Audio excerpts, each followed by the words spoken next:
Nasdem usulkan Sahroni bersama Kaisang menuju Pilgub 2024 Jakarta. Kita masih menunggu arahan dari Ketua Umum ya, Bapak Surya Paloh. Tapi Bapak Anies Rashid Baswedan sendiri sebenarnya kan sudah masuk dalam salah satu nama rekomendasi dari DPW. Tentu itu berarti tidak keluar dari koridor itu. Tapi dalam konteks tadi pertemuan dengan teman-teman PSI, tentu ada satu hal yang memang saya sampaikan kepada Kakak Elva dan teman-teman, bahwasanya dalam konteks pilkada itu kita jangan hanya melihat nama, tetapi bagaimana ada satu spirit daripada si calon orang yang mau maju ini untuk menunjukkan keseriusan. Jadi bila mana memang nama-namanya sudah ada, ya tunjukkan. Kayak misalnya kan kita perhatikan beberapa waktu kan kita lihat Mas Kaisang kan sudah mulai rajin sholat Jumat turun ke lapangan kan. Tentunya ini bagus di Jakarta, mungkin biasa di Solo atau di mana. Ini bagus sekali, bahwasanya mungkin saja kita harapan Mas Kaisang juga bisa maju di Jakarta.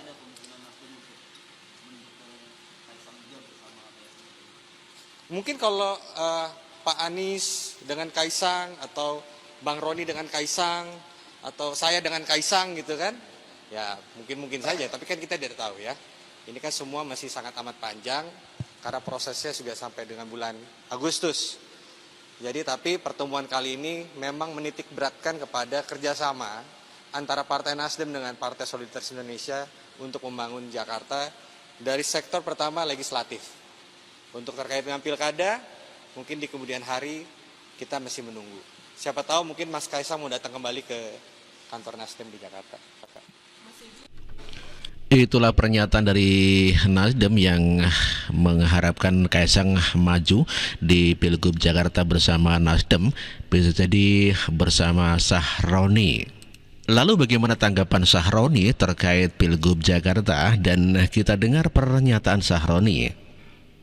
Terkait dengan masalah Gubernur Jakarta. Jadi gue belum bisa berandai-andai.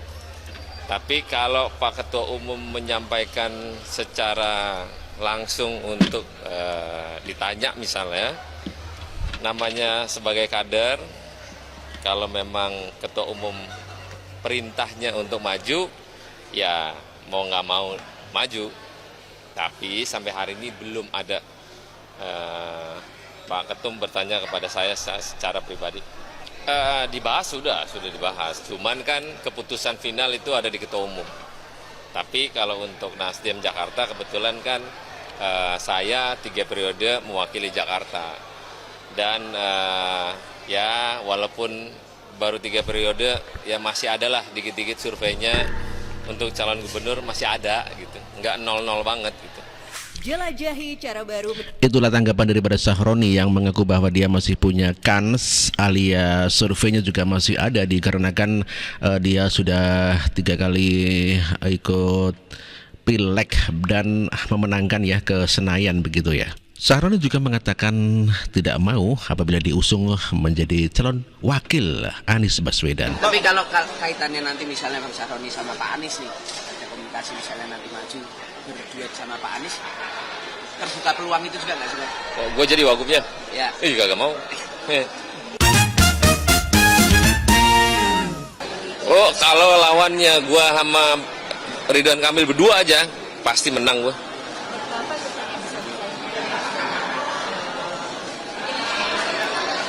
Tapi sebaliknya ya, kalau gue maju di Jawa Barat lawan Ridwan Kamil pasti gue kalah. Tapi kalau di Jakarta, no way. Bang, ada kerugian pakai Nasdem kalau Bang nggak di DPR, Bang? Ya mungkin ruginya nggak ada orang gila kayak gua aja kali. Tapi kalau kaitannya nanti misalnya Bang Sahroni sama Pak Anies nih, ada komunikasi misalnya nanti maju berduet sama Pak Anies, terbuka peluang itu juga nggak sih? Oh, gue jadi wagubnya? Ya. Gak mau. Wibi aja. Enggak. Ya, Sahroni tidak mau menjadi wakilnya Anies Baswedan dan dia melemparkan kepada Widi saja. Lalu bagaimana tanggapan Rocky Gerung terkait Kaisang yang akan maju di Pilgub Jakarta? Ya bagus, bahwa ambisi Kaisang itu bagus sebagai seseorang anak muda, nggak ada soal itu. Yang jadi soal adalah prosedur untuk tiba atau mewujudkan ambisi itu. Dan prosedur itu yang kemudian diakali lagi oleh Jokowi melalui keputusan Mahkamah Agung. Kan semua itu berhasil karena mentalitas terabas yang dulu diterangkan oleh Pak Kuncharaningrat, bahwa ini politisi Indonesia itu punya mentalitas terabas itu. Mau cepat-cepat sampai ke kursi tanpa ada kompetisi. Dan tanpa mengikuti aturan, bahkan aturan diubah demi kompetisi yang tidak sehat kan. Aturan diubah demi ambisi seseorang, dalam hal ini ambisi Pak Jokowi yang sudah dibuktikan pertama kali di Mahkamah Konstitusi, dan itu yang menyebabkan proses politik hari ini jadi tidak well established, tidak bisa didudukkan secara sempurna karena ada guncangan legitimasi kan. Nah sekarang diulang-ulangi oleh Pak Jokowi melalui Mahkamah Agung, kan itu sama aja tuh. Jadi memang mental terabas itu ada pada Jokowi, atau sebut aja mental ambisius. Nah, itu yang sebetulnya kita mau cegah tuh, tapi ternyata Sulhas juga ikut mental yang sama tuh, mau terabas aja kan, tanpa basa-basi langsung nempelkan anaknya itu ke Pak Jokowi. Ya mungkin juga anaknya ada fungsinya, ada gunanya atau berprestasi, tetapi cara Sulhas menempelkan anaknya justru membuat anaknya itu ditambahkan sesuatu yang belum waktunya tuh, yang mestinya dia alami sendiri sebagai seorang legislator di DKI.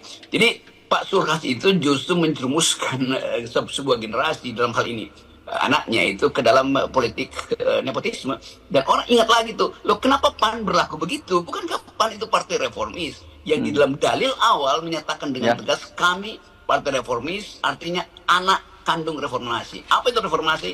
Anti nepotisme. Intinya. Ya, jelas itu kan, bahkan ada tap MPR-nya Bung Rocky yang berkaitan dengan KKN itu ya. Kalau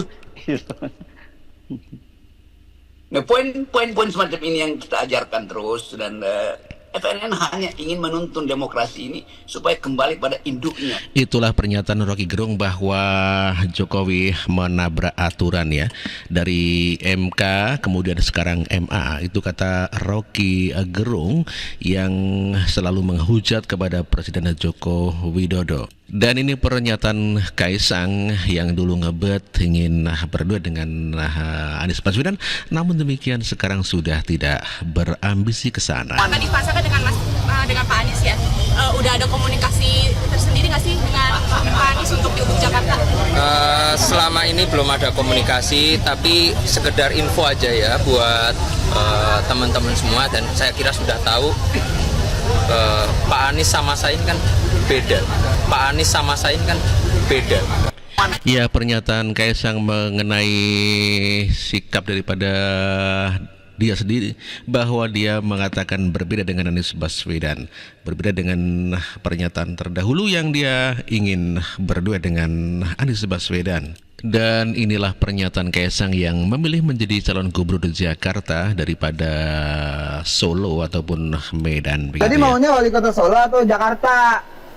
Kalau bisa disuruh pilih nih, suruh pilih Jakarta. Pilih Jakarta. Mau maju berarti, atau sekalian gubernur, Pilgub kan lagi. Bentar lagi Pilgub. Mungkin duet sama Pak Anies kali ya. Pak Anies. Oh, dulu Pak Anies. Emang yang itu enggak mau? Yang mana? Yang Pak siapa namanya? Yang mana? Indra Bruggman. Apa Indra Bruggman? Nggak mau nyalonin. Mau sama Pak Anies. Sama Pak Anies. Ya, jadi nanti Pak Anies, Mas Kaisang jadi apa? Akai. Nisang. Oh, Jepang Kan posisinya Pak Anies sekarang kan belum ada partai, sedangkan aku di Jakarta punya 8 kursi. Buset, bisa masuk ke dia. Bisa kalau mau. Ya, itulah pernyataan Kaisang yang mengatakan bahwa dia memiliki 8 kursi dari PSI. Tentu saja masih dibutuhkan tambahan dengan sekitar 14 kursi lagi, dikarenakan untuk bisa memajukan diri cagup di Jakarta harus mempunyai 22 kursi agar bisa lolos parliamentary threshold begitu ya.